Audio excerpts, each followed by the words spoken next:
Ni matembezi ya amani yaliyojumuisha vijana mbalimbali wakiwemo vijana wa Chama cha Mapinduzi UVCCM jimbo la Babati mjini kwa lengo la kusherehekea miaka 4 ya Daktari Samia Suluhu Hassan tangu alipokuwa rais wa Jamhuri ya Muungano wa Tanzania.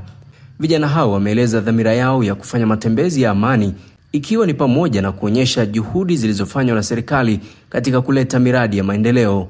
Hapa tumezungumza na mwenyekiti wa umoja vijana wa Chama cha Mapinduzi CCM jimbo la Babati mjini akieleza dhamira yao ya kufanya matembezi ya amani kwa lengo la kumpongeza Daktari Samia Suluhu Hassan kwa kipindi cha miaka 4. Kwa jina naitwa Magdalena Wilbard Urono, ndiye mwenyekiti wa umoja wa vijana wa CCM wilaya ya Babati mjini. Napenda kumshukuru Mwenyezi Mungu kwa kutupa fursa ya kukutana siku ya leo kwa ajili ya kuadhimisha miaka 4 ya uongozi wa Daktari Samia Suluhu Hassan.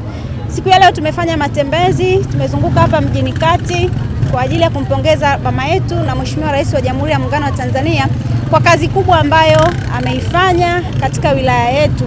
Tuna kila sababu za kumpongeza mama huyu na kumwombea pia kwa sababu kazi zipo na zinaonekana, na sisi kama umoja wa vijana wa CCM tumesema leo tupite tuelezee umma kwamba mama amefanya nini ndani ya miaka 4 ya uongozi wake. Sisi wote ni mashahidi, tumeona miradi mbalimbali ya maendeleo katika wilaya yetu. Tunamshukuru Mheshimiwa Rais na tunajivunia yeye. Kwanza kuna ile mikopo ya 10% imerudi. Sasa hizi vijana wetu wananufaika, wanapatiwa mikopo ambayo haina riba, wanafanya shughuli za maendeleo. Mheshimiwa Rais amezidi kutengeneza mazingira mazuri ya vijana wa Kitanzania kuweza kujiajiri. Sasa hizi tunapata elimu ya ufundi bure kutoka kwenye chuo cha VETA. Hii ni hatua kubwa sana.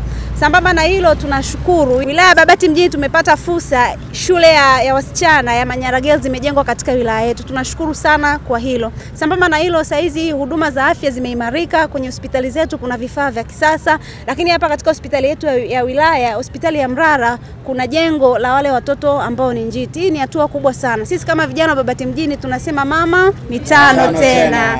Kwa majina naitwa Flora Joseph. Ni mwanachama wa CCM, ni mwanachama wa UVCCM, pia ni mwanachama wa Chamata Association. Mimi kama kijana nimenufaika sana na Mama Samia, nikiwa pia kama mtoto wa kike ambaye mwezi Machi tumesherehekea sikukuu ya wanawake. Pia nimekuwa mmoja wapo kati ya watu ambao nimejivunia sana kuwa mwanamke. Napenda kumpongeza sana Mheshimiwa Rais kwa kazi ambazo amezifanya, anaendelea kuzifanya halali usiku na mchana. Mama yetu Daktari Samia Suluhu Hassan kama mnavyoona anahangaika usiku na mchana kwa ajili ya nchi yetu. Kwa hiyo rai yangu kwa vijana, tujitolee na sisi kumsupport Mama Samia Suluhu Hassan, tushike nafasi mbalimbali za ubunge, madiwani, viongozi sehemu yoyote kwenye kata, tushike viongozi, tuchukue nafasi hizo. Nichukue nafasi hii kuwapongezeni sana vijana wa Babati kwa mshikamano, lakini niwapongeze wananchi wote wa Babati kwa kukiheshimisha chama. Babati mjini tumepata 100%. Niseme kidogo pia, vijana, ni mwaka wa uchaguzi. Uchaguzi una mambo mengi. Naomba niseme kidogo kuhusu adui rushwa. Adui rushwa hajawahi kutenda haki, kwa sababu utamchagua kiongozi kwa sababu alikupa chochote. Naomba tuchague viongozi kwa sababu ya uwezo wao, ili kesho waungane na jemadari mkuu Daktari Samia Suluhu Hassan kutekeleza ilani ambayo itakuwa imepangwa kwa 2025-30.